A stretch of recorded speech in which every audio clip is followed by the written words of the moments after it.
Samajwadi party की तरफ से आजमगढ़ लोकसभा उपचुनाव के लिए उम्मीदवार बदल दिया गया है। पहले सुशील आनंद का नाम चल रहा था कि वो समाजवादी पार्टी के उम्मीदवार होंगे, लेकिन अब समाजवादी पार्टी ने एक बार फिर से अपने परिवार के ही व्यक्ति के ऊपर भरोसा जताया है। पूर्व सांसद धर्मेंद्र यादव को लोकसभा उपचुनाव के लिए आजमगढ़ सीट के लिए एक बार फिर से प्रत्याशी बनाया गया है और इसको लेकर भी समाजवादी पार्टी अभी क्लियर नहीं है। जो अभी खबर आ रही है उसके हिसाब से डिंपल यादव और धर्मेंद्र यादव दोनों लोग अपना पर्चा का नामांकन करेंगे, दाखिल करेंगे। उनमें से एक को अखिलेश यादव आधिकारिक रूप से पुष्ट करेंगे उसके बाद, और एक अपना पर्चा उसके बाद वापस ले लेगा।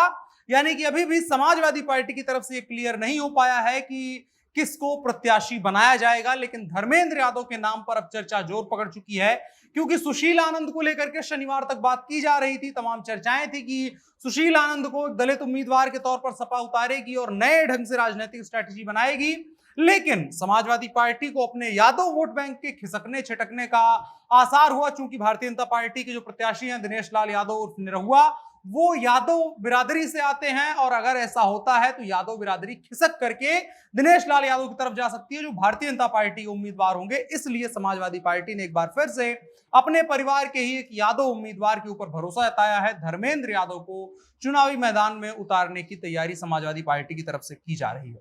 आइए आपको बताते हैं इससे जुड़ी हुई क्या है और अपडेट्स। नमस्कार, मेरा नाम है अनुराग मिश्रा और आप देख रहे हैं जनता जंक्शन। तो धर्मेंद्र यादव को आज पता चला है कि आजमगढ़ लोकसभा सीट से उम्मीदवार समाजवादी पार्टी ने बनाया है। सोमवार यानी आज आजमगढ़ से अपना नामांकन धर्मेंद्र यादव करेंगे। धर्मेंद्र यादव अखिलेश यादव के चचेरे भाई हैं। आपको बताएं, समाजवादी पार्टी का गढ़ है आजमगढ़, और किसी भी कीमत पर समाजवादी पार्टी नहीं चाहती है कि वहां पर हार का सामना उसे करना पड़े। अखिलेश यादव ने सीट छोड़ी थी, विधानसभा चुनाव लड़ने चले गए थे, जिसके बाद यहां पर दोबारा से उपचुनाव हो रहा है और समाजवादी पार्टी ने यहां से उपचुनाव में धर्मेंद्र यादव को पार्टी का उम्मीदवार बनाया है। बताया यह भी जा रहा है कि अगर पार्टी यहां से हार जाती तो समाजवादी पार्टी के लिए बड़ा मुश्किल हो जाता, जबकि बसपा ने सपा को फंसाने के लिए या उनके वोट बैंक में सेंध लगाने के लिए पहले ही यहां से एक मुस्लिम उम्मीदवार को मैदान में उतार दिया है। यादव वोटरों के लिए भारतीय जनता पार्टी ने यादव उम्मीदवार के तौर पर दिनेश लाल यादव को अपना उम्मीदवार बनाया है। तो ऐसे में अगर समाजवादी पार्टी किसी और को यहां पर चुनावी मैदान में उतारती तो समाजवादी पार्टी के बरक्स अगर देखें तो भाजपा और बसपा के लिए रास्ता आसान हो जाता और लड़ाई उन दोनों के बीच रह जाती और समाजवादी पार्टी कहीं तीसरे नंबर पर खिसक करके चली जाती। इस वजह से माना जा रहा है कि समाजवादी पार्टी ने वापस अपने परिवार के सदस्य और पूर्व सांसद धर्मेंद्र यादव को उम्मीदवार बनाने की बात कही है। माना जाता है कि आजमगढ़ में दलित, यादव और मुसलमान इन तीन वोटरों का बोलबाला है।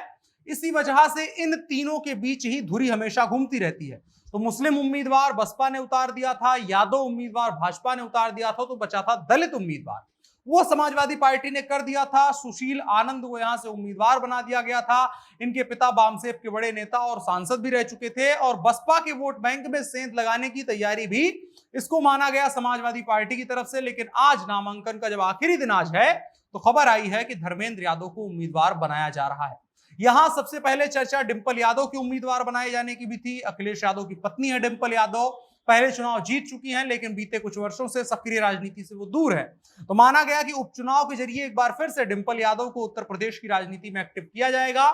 लेकिन बसपा ने मुस्लिम उम्मीदवार के रूप में शाह आलम और गुड्डू जमाली को टिकट दे दिया, जिसके बाद समाजवादी पार्टी के लिए समीकरण थोड़ा सा मुश्किल हो गया कि समाजवादी पार्टी को लगा कि चौतरफा घेराबंदी हो रही है। जिसके बाद अखिलेश यादव ने पहले सुशील आनंद की बात करी, लेकिन उसके बाद धर्मेंद्र यादव को प्रत्याशी बनाए जाने की बात की गई। बदायूं से लोकसभा सांसद रह चुके हैं धर्मेंद्र यादव।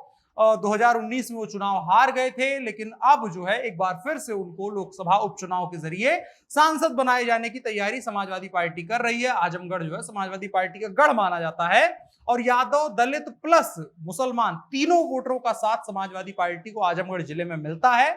ऐसा एक लंबा इतिहास रहा है। यहां से तमाम समाजवादी पार्टी के बड़े नेता, चाहे अखिलेश यादव हो चाहे मुलायम सिंह हो, सभी ने चुनाव लड़ा है और सभी को आजमगढ़ की जनता ने सांसद बना करके भेजा है। तो इस वजह से एक तरीके का गढ़ है।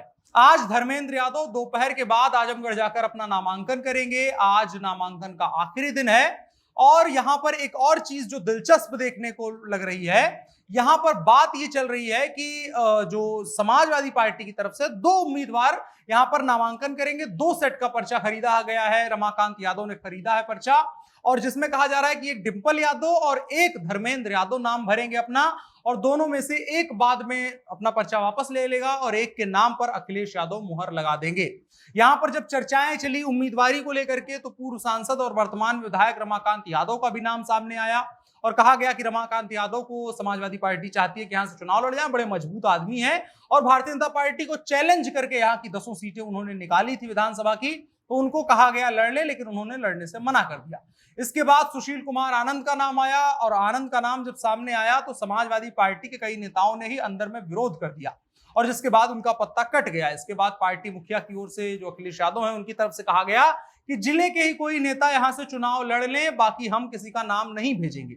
लेकिन जिले के नेताओं ने भी अपना वहां से चुनाव लड़ने से मना कर दिया कि हम चुनाव यहां नहीं लड़ना चाहते हैं, आप ही जिसको फाइनल करेंगे उसी को चुनाव यहां से लड़वाया जाएगा। फिर डिंपल यादव और धर्मेंद्र यादव में से एक के नामांकन को लेकर के बात की गई है कि दोनों नामांकन करेंगे और जिनमें से एक पर्चा अपना वापस ले लेगा। इसको लेकर के भी थोड़ा अतिरिक्त कोताही के तौर पर इसको समाजवादी पार्टी से देखा जा सकता है।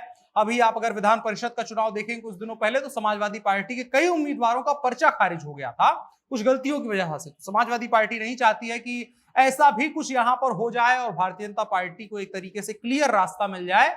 इसी वजह से एहतियात के तौर पर दोनों नामांकन दाखिल करेंगे और दोनों में से एक अपना पर्चा बाद में वापस ले लेगा, और अखिलेश यादव जिसके नाम पर मुहर लगाएंगे वो आगे चला जाएगा। और इसमें माना जा रहा है कि धर्मेंद्र यादव का नाम ही आगे बढ़ाया जाएगा। धर्मेंद्र यादव ही लोकसभा उपचुनाव के प्रत्याशी होंगे यहां पर आजमगढ़ की लोकसभा सीट के उपचुनाव को लेकर के। और इसके अलावा एक और दिलचस्प चीज जो आपको जाननी चाहिए कि दिनेश लाल यादव उर्फ निरहुआ वो भोजपुरी इंडस्ट्री से आते हैं, और समाजवादी पार्टी की तरफ से एक तरफ अगर आप देखेंगे तो समर सिंह को वहां पर मैदान में उतारा गया है और प्रचार प्रसार के लिए उनको लगाया गया है। तो निरहुआ तो खुद में भोजपुरी स्टार हैं ही साथ में पवन सिंह जो और बड़े भोजपुरी स्टार हैं और तरह तरह की चर्चाओं में रहते हैं, वो भी उन्होंने बाकायदा अपने सोशल मीडिया पर इस बात का पोस्टर जारी किया है कि दिनेश लाल यादव उर्फ निरहुआ जी को जिताने के लिए हम आजमगढ़ जा रहे हैं प्रचार प्रसार करने के लिए।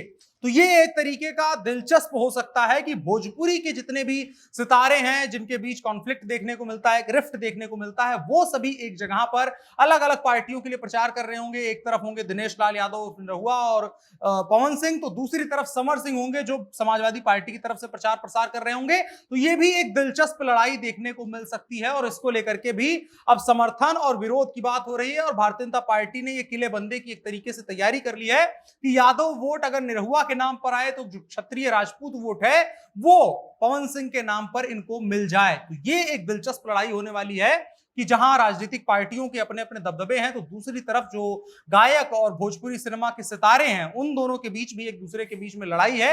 और ये एक तरीके से साबित करने वाली लड़ाई होगी कौन कितना ज्यादा प्रसिद्ध है। क्या निरहुआ और पवन सिंह के सामने समर सिंह अकेले टिक पाएंगे, ये भी एक सवाल होगा। तो इन तमाम सवालों के साथ छोड़ के जा रहे हैं आपको। धर्मेंद्र यादव आज नामांकन करें, उसके बाद आजमगढ़ का लोकसभा उपचुनाव दिलचस्प हो जाएगा, उस पर लगातार बात करते रहेंगे। फिलहाल के लिए इतना ही, वीडियो को साझा करिएगा। मेरा नाम अनुराग मिश्रा है, आप जनता जंक्शन देख रहे थे। कैमरे पर मेरे साथ ओम प्रकाश थे। शुक्रिया।